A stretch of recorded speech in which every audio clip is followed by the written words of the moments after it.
Hello everyone, my name is Rosally Itang, and this is a video discussion about risky behaviors on teenagers, advantages and disadvantages, and how to cope with it. First, let's define about the risky behaviors of adolescents. Risky behaviors are those that potentially expose people to harm or significant risk of harm which will prevent them reaching their potential. Studies have shown that adolescents are more likely to take risks, such as in relation to driving when they are with their peers, to engage in substance use when their peers also engage in such behavior, and to be influenced by their peers' opinions when rating the riskiness of particular situations.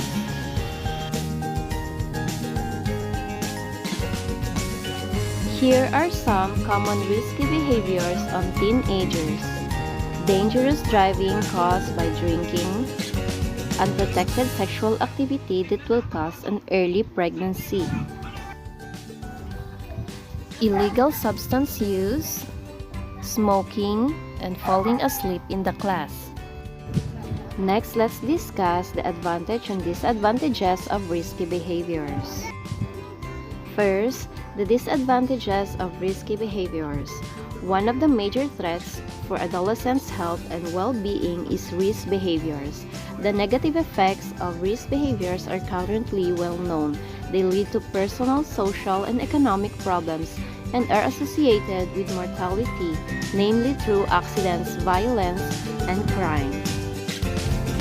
Next is the advantage of risk-taking. In some cases, risk-taking is more like exploration. That's a normal and healthy part of growing up. For example, exploration for teens might include participating in a new activity at school or in the community, trying a new sport, learning to play a musical instrument, taking a position of leadership in a youth organization, getting to know someone new.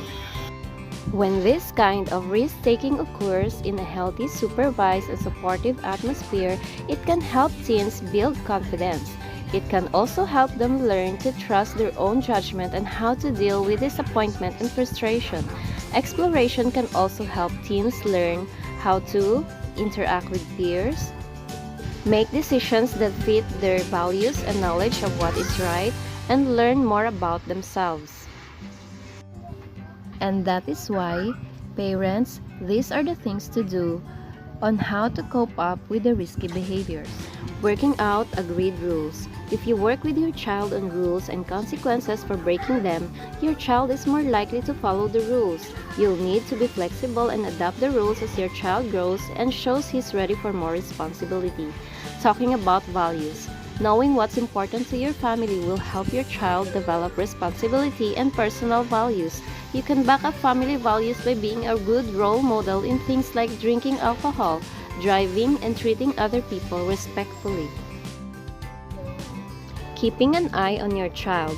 Knowing who your child is with and where she is can help you protect your child. For example, when you negotiate rules with your child, a rule might be that your child lets you know where she's going to be and that she phones you if her plans change. Staying connected to your child. If you stay connected and build a strong relationship with your child through the teenage years, he's likely to do better at handling situations like pressure to use drugs or be involved in sexual activity. Encouraging a wide social network. You probably can stop your child from being friends with a particular person or group, but you can give her the chance to make other friends through sport, church, community, or family activities. And if you make your child friends welcome in your home, it gives you a chance to get to know them. Helping your child handle peer influence. If your child feels peer influence to do risky things, you could help him think of ways to opt out without losing credibility. For example, he could tell his friends that smoking gives him asthma, or he can stay out partying because he has a big game the next day and needs to get some sleep. The last one is, why is it important a teenager to be knowledgeable about risky behavior? First, it will help them to choose the choices that are better and avoid the negative works that may be dangerous. Second, it may also help them to avoid the works that may affect their lives or that may ruin their lives. And that ends our discussion for today. Have a good day and thank you for watching.